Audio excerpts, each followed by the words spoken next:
Sawadee krap and welcome to Phuket Extra. I'm JP Mestanza and it's Monday, September 18th. Our poll is still open asking what should be done with Lepang, the crocodile that was found and caught in northern Phuket earlier this month. Head over to thephuketnews.com to cast your vote. Now here's the news you need to know.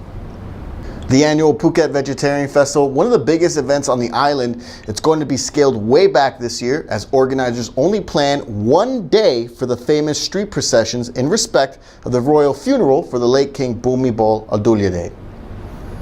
Chinese Buddhist shrines across the island are holding the Phuket Vegetarian Festival from October 20th to October 28th, but because the funeral and royal cremation of the late King Rama IX will take place on the 26th, organizers have decided to keep it more quiet this year. The street processions, which sees spirit mediums in a trance, many with foreign objects pierced through their mouths, walking through a sea of firecrackers and more, it's all going to take place on just one day, October 28th. Still, organizers say shrines will still be allowed to hold markets and food stalls with other ceremonies still taking place. For more, visit thephuketnews.com. And a sting operation on the east side of Phuket town saw police seize over 36,000 yaba methamphetamine tablets, along with the arrest of the 47-year-old suspected drug mule. Acting on information received from a previous arrest, police set up the sting operation to nab an alleged local drug kingpin. Police had placed an order for 400 yaba pills and arrested the alleged mule, Sakon Mam Soitong. The suspected kingpin, Somying Jaying Pungern, she is still on the loose, however, and police are now investigating. She's believed to be the wife of a drug suspect who was arrested last month with over 8,800 yaba pills.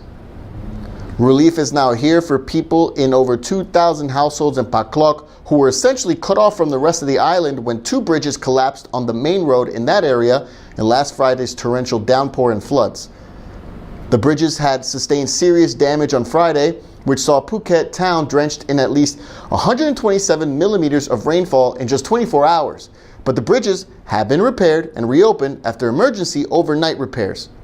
Soldiers from outside Phuket were called in to provide relief and help clean up entire neighborhoods flooded by the rains over the weekend. And then local officials, they even helped out by donating supplies to those affected. Many families who were displaced by the floods were evacuated and saw assistance from the Phuket Red Cross, many of whom were in Pak Lok. For the full story, visit thephuketnews.com. And stay right there, Phuket Extra will be right back after this.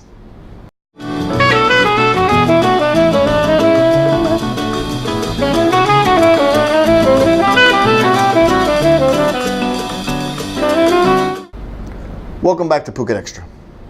Another life has been claimed on the waters off Phuket as a 65-year-old Australian woman died while on a family holiday. The woman was pulled out of the sea in Kamala along with her husband. He was able to recover after receiving emergency first aid on the beach. But the 65-year-old woman, Barbara Fistrovich, was pronounced dead later at Patong Hospital. Police say the couple had gone into the water where red flags were on the beach and they were caught by strong waves that dragged them away. And police are trying to identify a Russian man who spent 4 days in a rubber boat trying to get to Pattaya, but instead ended up in Trat. Through an interpreter, police learned that the man had come to Trat from Pattaya with 3 friends, and when they left, he decided to take a boat back to Thailand's Sin City. Police say the man, who washed ashore yesterday in a rubber dinghy filled with clothes, a cooker, an axe, and a bicycle, he was sleeping when the boat washed ashore. Reports say he had been floating out there on the water for nearly 4 days, never having left Trat.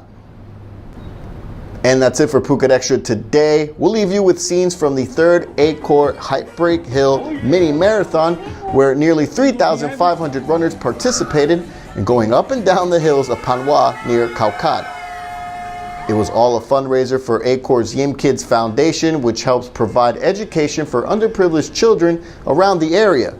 Check out our video later this week to learn more. From all of us here at the Phuket News Center, thank you for watching. Until tomorrow, stay classy, Phuket.